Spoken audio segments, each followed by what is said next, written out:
This is still a cold case even today. The first thing Houston police officer Charles Bullock noticed as he entered 1815 Driscoll Street on the evening of June the 23rd, 1965, was that someone didn't want him using the back door. Flower pots had been stacked against the entrance, forcing Bullock and his partner, L.M. Barta, to push their way inside.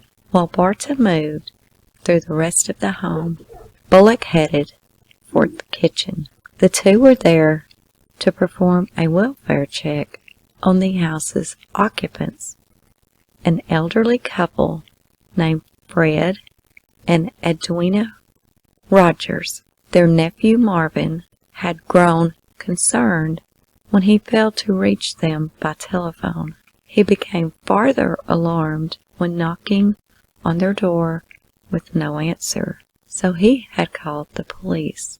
As he walked into the kitchen, something nagged at Bullock. He would later recall that the scene just didn't feel right. There are contradictory accounts of what happened next. Some say he saw food stacked on top, or rather inside, the refrigerator, prompting his curiosity. Others say he was thirsty for a beer on a hot summer evening and wanted to see if there was anything to drink.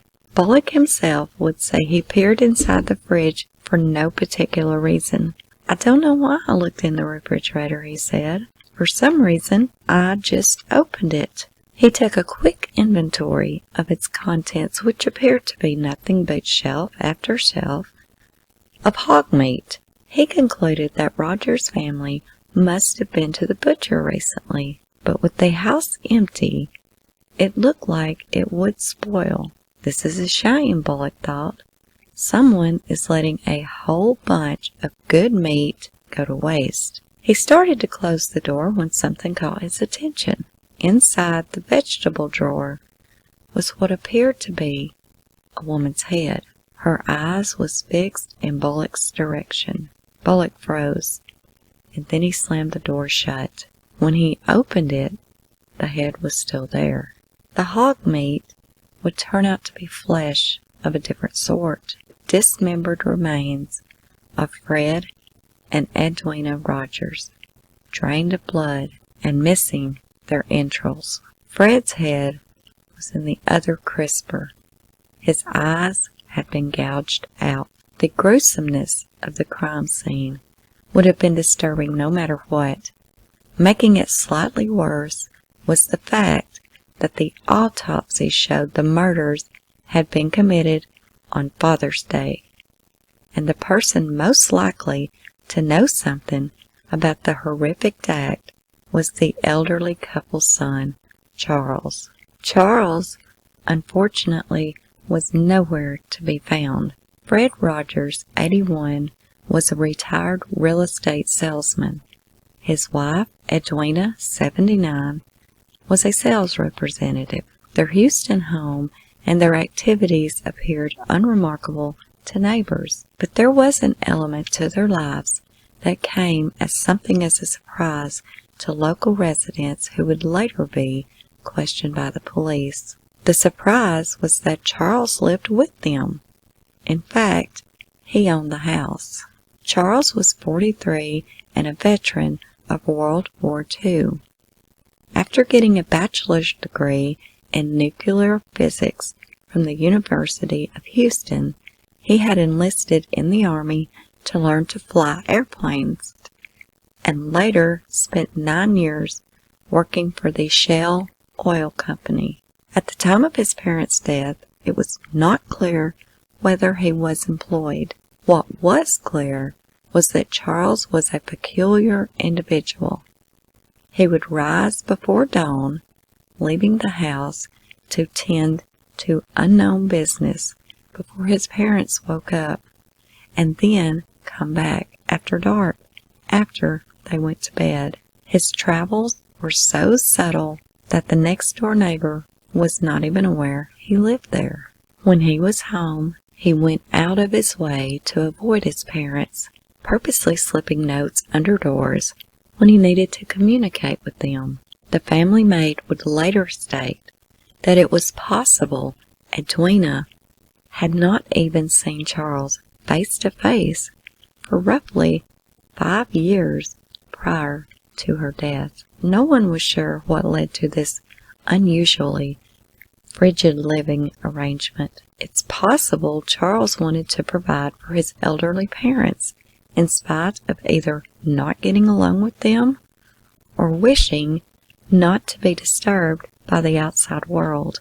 Either way, it was now imperative that he answer questions about their gruesome fates. When Bullock discovered the corpses, he and his partner, Barta, practically sprinted out of the house, calling investigators to the scene. They found the house had mostly been scrubbed clean, except for some blood in the bathroom where they believed the bodies had been cut up, and Charles's attic room where there were trace amounts of blood, as well as a handsaw they believed had been used to perform the dismemberment. The heads, torsos, and limbs were in the refrigerator. The entrails were found in the sewer system, apparently having been flushed down the toilet. Other body parts were missing and never found. Owing to the labor involved in draining the bodies, carving up the corpses, and cleaning the home, police believed the killer had taken his or her time and had a working knowledge of human anatomy. Autopsies revealed that Edwina had died as a result of a single gunshot to the head, though that weapon was never found. Fred had gotten the worst of it. He had been beaten to death with a claw hammer, his eyes plucked out, and his genitals severed from his torso in what was seemingly a vindictive mutilation. The claw hammer was found on the premises, though police would not confirm whether any fingerprints were retrieved. If there was evidence, authorities wanted to discuss it with Charles. They issued an all-points bulletin and launched a nationwide search. As the only presumable living member of the household, his insight, if not his confession, would prove invaluable. Because he knew how to fly, authorities checked nearby airfields to see if anyone matching his description had left the area by plane. Nothing turned up, and being so reclusive, Charles left virtually no trail for them to follow. The habits and manners of the missing son are major mysteries. Captain L.D. Morrison, head of the local homicide bureau, told reporters a few days after the bodies had been found.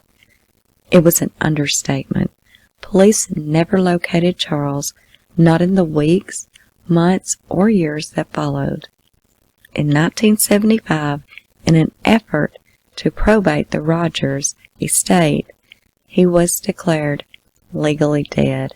One of Houston's goriest murders would become one of the most notorious unsolved cases in the world. But that has not stopped others from stepping forward and offering their theories about what may have transpired. Some are outlandish, using the blank canvas of the crime scene to try and attach deeper meaning to Charles's life.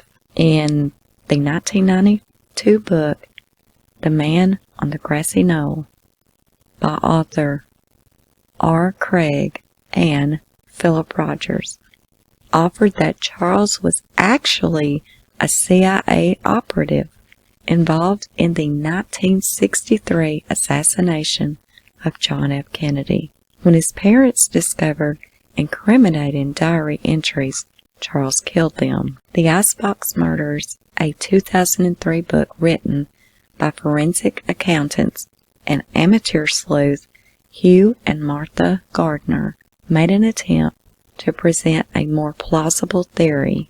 They argued Charles was indeed the killer, but his motive was not the result of any CIA involvement. Instead, the Gardners argued that Fred and Edwina were abusive and manipulative parents, doing everything from taking loans out against their son's home to forging his signature on deeds to other property that he owned.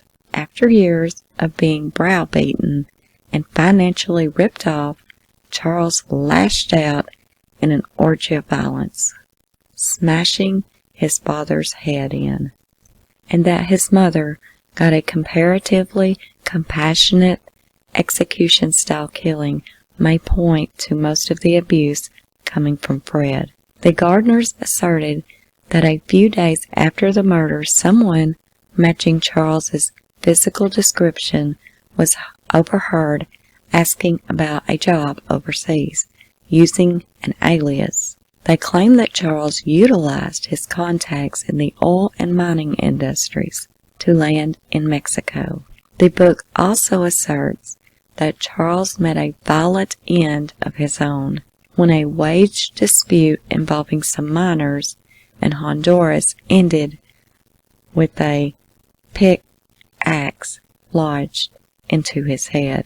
The Houston Press labeled the Gardners' book a work of fact-based fiction and suspicion, leaving its conclusions up in the air. No concrete evidence appears to point to Charles winding up in Central America, though he did at one point own his own plane. Fleeing Houston via aircraft seems plausible, and with the Shell oil job taking him to Canada and Alaska, it is also possible he had contacts in another country that could have made setting up a new life much easier. Decades later, it's unlikely this case will ever find resolution. If Charles Rogers did not commit this crime, his disappearance is inexplainable.